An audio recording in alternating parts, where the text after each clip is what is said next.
Hello, ഒരു bridal ബ്ലൗസിൻ്റെ stitching തൊട്ടിട്ട് അതിൻ്റെ ഹാൻഡ് വർക്ക് പരിപാടികളും അറ്റ് ലാസ്റ്റ് ബ്രൈഡ് അത് വെഡ്ഡിങ് ഡേ വെയർ ചെയ്ത് നിൽക്കുന്ന ഫോട്ടോ വരെയുള്ള ഒരു അടിപൊളി വീഡിയോ ആണ് കേട്ടോ ഇത്. കല്യാണത്തിന് ഏകദേശം ഒരു മാസം മുമ്പ് തന്നെ ബ്രൈഡ് നമുക്ക് ഈ ഒരു വെഡ്ഡിങ് ബ്ലൗസ് കൊണ്ടുവന്ന് തന്നിട്ടുണ്ടായിരുന്നു. അപ്പോൾ അത്രയും ദിവസത്തെ എൻ്റെ കഷ്ടപ്പാടിൻ്റെ ഒരു റിസൾട്ട് കൂടിയാണ് കേട്ടോ ഈ ഒരു ബ്ലൗസ്. ഇതിൻ്റെ കുറച്ച് വർക്കുകളൊക്കെ ഞാൻ ഇടയ്ക്കിടയ്ക്കുള്ള വീഡിയോസിലൊക്കെ ഷെയർ ചെയ്തിട്ടുണ്ടായിരുന്നു കേട്ടോ. അപ്പോൾ വിചാരിച്ചു സ്റ്റാർട്ടിങ് തൊട്ടിട്ട് എൻ്റെ വരെയുള്ളത് എല്ലാം കൂടി ഒരു വീഡിയോ ആയിട്ട് ചെയ്യാമെന്ന്. ഇപ്പോഴത്തെ ട്രെൻഡിങ് ആയിട്ടുള്ള ബാക്കിൽ ഡിസൈൻ വരുന്ന ഒരു ബ്ലൗസാണ് ഇത് കേട്ടോ. ബാക്കിൽ ഒരു ഡയമണ്ട് ഷേപ്പാണ് കൊടുത്തിട്ടുള്ളത്. ആ ഡയമണ്ട് ഷേപ്പിൻ്റെ 4 പുറവും നല്ല ഹെവി ആയിട്ട് ഹാൻഡ് വർക്ക് ചെയ്തെടുക്കും. ഇതൊരു പ്രിൻസസ് കട്ട് ബ്ലൗസാണ്, അതായത് നമുക്ക് ബാക്ക് ഓപ്പൺ ചെയ്തിട്ടാണ് ഇത് എടുക്കേണ്ടത്. അപ്പോൾ ദേ ഇങ്ങനെയാണ് കേട്ടോ നമ്മൾ വർക്ക് ചെയ്ത് വന്നിട്ടുള്ളത്. ആ ഓവൽ ഷേപ്പിനെ നല്ലോണം പ്രൊജക്റ്റ് ചെയ്ത് നിൽക്കുന്ന തരത്തിലാണ് ഹെവി ആയിട്ട് ഹാൻഡ് വർക്ക് ചെയ്തിട്ടുള്ളത്. ഒരുവിധം എല്ലാ ബൊട്ടീക്കുകളിലും ഒരു 8K വരെ പ്രൈസ് വാങ്ങുന്ന ഈ ഒരു ഡിസൈൻ നമ്മുടെ സഹാന ഡിസൈൻസ് ചെയ്തിട്ടുള്ളത് വെറും 3K ബഡ്ജറ്റിലാണ് കേട്ടോ. അപ്പോൾ ഒരു ബഡ്ജറ്റ് ഫ്രണ്ട്ലി ഹാൻഡ് വർക്കാണ് നിങ്ങൾ ഉദ്ദേശിക്കുന്നതെങ്കിൽ അല്ലെങ്കിൽ നോക്കുന്നതെങ്കിൽ എത്രയും പെട്ടെന്ന് എൻ്റെ പേജായിട്ട് കോൺടാക്റ്റ് ചെയ്യുക, DM ചെയ്യുക. അതുപോലെ തന്നെ എല്ലാവരും അപ്കമിങ് ബ്രൈഡ്സിനൊക്കെ ഈ ഒരു പേജ് ഷെയർ ചെയ്ത് കൊടുക്കണം കേട്ടോ. അതിനുശേഷം നമുക്ക് ചെയ്തെടുക്കാനുള്ളത് ബ്ലൗസിൻ്റെ ഹാൻഡ്സാണ്. നല്ല ഹെവി ആയിട്ട് ഹാൻഡ്സ് വേണമെന്നാണ് ബ്രൈഡിൻ്റെ ആഗ്രഹം. അപ്പോൾ ഞാൻ അതുപോലെ തന്നെ എൻഡിൽ, അതായത് ബോർഡറിൽ നല്ലൊരു ബോർഡർ ഡിസൈൻ തന്നെ കൊടുത്ത് കുറച്ച് ഭാഗം ഒരു ബോർഡറായിട്ട് എൻഹാൻസ് ചെയ്ത് നിൽക്കുന്ന തരത്തിൽ ചെയ്തിട്ടുണ്ട്. അതിനുശേഷം നമ്മുടെ ബ്ലൗസിൻ്റെ ബോർഡറിൻ്റെ മേലെയായിട്ട് ഞാൻ ഡിസൈൻ വരച്ചെടുത്തു. ഇത് ഞാൻ സ്വന്തമായിട്ട് വരച്ചെടുത്ത ഡിസൈനാണ് കേട്ടോ. എനിക്ക് എപ്പോഴും അങ്ങനെ ചെയ്യാൻ തന്നെയാണ് ഒരു കംഫർട്ട് തോന്നിയിട്ടുള്ളത്. അങ്ങനെ ഞാൻ വരച്ച് വെച്ച പാറ്റേണിൽ ഇനി ഹാൻഡ് വർക്ക് ചെയ്തെടുക്കുകയാണ്. ഒരുപാട് ടൈം എടുത്തിട്ട് ഒരുപാട് ക്ഷമയോടെ ഇങ്ങനെ ഒരു വർക്ക് കംപ്ലീറ്റ് ചെയ്യുക എന്ന് പറയുന്നത് വലിയൊരു ടാസ്ക് തന്നെയാണ്. ഏതൊരു ജോലിക്കും അതിൻ്റേതായിട്ടുള്ള ബുദ്ധിമുട്ടുകളും കഷ്ടപ്പാടുകളും ഒക്കെ ഉണ്ട് കേട്ടോ.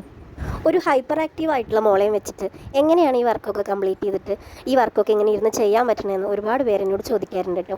ഒരുപാട് കാലം വീട്ടിൽ അടച്ചു മൂടിയിട്ട് മോളെ നോക്കിയിട്ടിരുന്ന ആ ഒരു വിഷമവും സങ്കടവും ഫ്രസ്ട്രേഷനും കൊണ്ടാണ് ഞാൻ എന്തെങ്കിലും ഒരു തൊഴിൽ തിരഞ്ഞെടുക്കണമെന്ന് വിചാരിച്ചിട്ടുള്ളത്. അപ്പോൾ എനിക്ക് ഇതൊക്കെ വളരെ സന്തോഷത്തോടു കൂടി ചെയ്യാൻ പറ്റുമെന്നാണ് ഞാൻ അവരോട് പറയാറുള്ളത്. കാരണം എൻ്റെ കഴിഞ്ഞ 5 വർഷക്കാലം ഞാൻ എൻ്റെ ലൈഫിലെ ഏറ്റവും ബുദ്ധിമുട്ടിയ സമയങ്ങളായിരുന്നു. അതുകൊണ്ട് തന്നെ എത്ര കഷ്ടപ്പെട്ടിട്ടാണെങ്കിലും അറ്റ് ലാസ്റ്റ് ഫൈനൽ റിസൾട്ട് ഇങ്ങനെ എൻ്റെ കയ്യിൽ മിന്നി തിളങ്ങി നിൽക്കുമ്പോൾ ഇതിലും വലിയൊരു സന്തോഷം വേറെ എന്താ ഉള്ളത്. നമ്മൾ പറഞ്ഞ വാക്ക് കൊടുത്ത് ഏറ്റെടുത്ത വർക്ക് ഭംഗിയായിട്ട് ചെയ്ത് കംപ്ലീറ്റ് ചെയ്ത് കൊടുക്കുക എന്നുള്ളത് തന്നെയാണ് ഏറ്റവും വലിയ കാര്യം. ഹാങ്ങിങ്സൊക്കെ കൊടുത്ത് നല്ല ഹെവി ആയിട്ട് വന്നിട്ടുണ്ട് കേട്ടോ നമ്മുടെ ബ്ലൗസ്. അങ്ങനെ ഞാൻ എക്സ്ട്രാ വരുന്ന നൂലൊക്കെ കട്ട് ചെയ്തിട്ട് എല്ലാം ഓക്കെ അല്ലേ എന്ന് ഒന്നുകൂടി ടെസ്റ്റ് ചെയ്ത് നോക്കിയതിന് ശേഷം നമ്മൾ പാക്ക് ചെയ്യാൻ പോവുകയാണ്. നമ്മുടെ സഹാന ഡിസൈൻസ് അങ്ങനെ മറ്റൊരു വർക്ക് കൂടി അടിപൊളിയായിട്ട് ചെയ്ത് കംപ്ലീറ്റ് ചെയ്ത് കഴിഞ്ഞിരിക്കുകയാണ്. അപ്പോൾ ഞാൻ ഒരുപാട് പ്രൗഡാണ്. അപ്പോൾ എൻ്റെ വീഡിയോഗ്രാഫർ എൻ്റെ മീനുട്ടിയാണ് കേട്ടോ. പാവം എത്ര ദേഷ്യത്തിലും വാശിയിലും വിഷമത്തിലും ഒക്കെ ആണെങ്കിലും ഞാൻ പറയുമ്പോൾ അപ്പം തന്നെ എനിക്ക് വീഡിയോ എടുത്ത് തരാറുണ്ട്. അമ്മ വലിയൊരു ഡിസൈനർ ആവണം എന്നുള്ള എൻ്റെ മോളുടെ ആഗ്രഹം കൂടിയുണ്ട്. സഹാന ഡിസൈൻസിലെ ഓരോ പോസ്റ്റും ഇടുമ്പോഴും ഞാൻ അതിൽ മെൻഷൻ ചെയ്യാറുണ്ട് made with love and passion എന്ന്. അത് കംപ്ലീറ്റ്ലി സത്യമായിട്ടുള്ള ഒരു കാര്യമാണ് കേട്ടോ.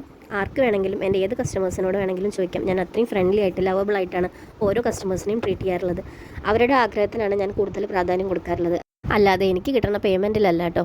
ഞാനൊരു സക്സസ് ഡിസൈനർ ആയോ എന്ന് ചോദിച്ചാൽ ആയി വരുന്നു എന്ന് വേണമെങ്കിൽ പറയാം. ഒരുപാട് വർക്ക് ചെയ്യുക അല്ലെങ്കിൽ ഒരുപാട് പേയ്മെൻറ്റ് മേടിക്കുക എന്നുള്ളതല്ലല്ലോ. കസ്റ്റമർ റെഫറൻസ് എടുത്ത് കാണിച്ചു തരുന്ന ഒരു ഡിസൈൻ ചേച്ചി ചെയ്യുമോ എന്ന് ചോദിക്കുമ്പോൾ ഞാൻ ചെയ്യും എന്ന് പറയാനുള്ള ഒരു കോൺഫിഡൻസ് ഉണ്ടല്ലോ നമുക്ക്. അതാണ് എന്നെ സംബന്ധിച്ചോളം എൻ്റെ സക്സസ്. അങ്ങനെ നമ്മുടെ വർക്ക് കംപ്ലീറ്റ് ആയി പാക്കിങ് കഴിഞ്ഞ് നമ്മൾ അവർക്ക് ഡിസ്പാച്ച് ചെയ്തിട്ടുണ്ട് കേട്ടോ. ഇനി അവർ ആ കല്യാണത്തിൻ്റെ അന്ന് അത് ഇട്ട് നിൽക്കുന്ന ഒരു ഫോട്ടോ കാണുമ്പോൾ നമുക്ക് കിട്ടുന്ന ഒരു മനസ്സിനൊരു സുഖമുണ്ട്. അപ്പോൾ ഞാൻ അവരുടെ വെഡ്ഡിങ് ഫോട്ടോ ഈ വീഡിയോയിൽ ഷെയർ ചെയ്യാം. എല്ലാവരും കണ്ടു നോക്കണം, സപ്പോർട്ട് ചെയ്യണം, എനിക്ക് വേണ്ടി പ്രാർത്ഥിക്കണം, എൻ്റെ പേജ് ഫോളോ ചെയ്യണം. എല്ലാവരും ഒന്ന് ചാനൽ സബ്സ്ക്രൈബ് ചെയ്തിട്ട് പോണേ. അപ്പോൾ താങ്ക് യു ഫോർ വാച്ചിങ്.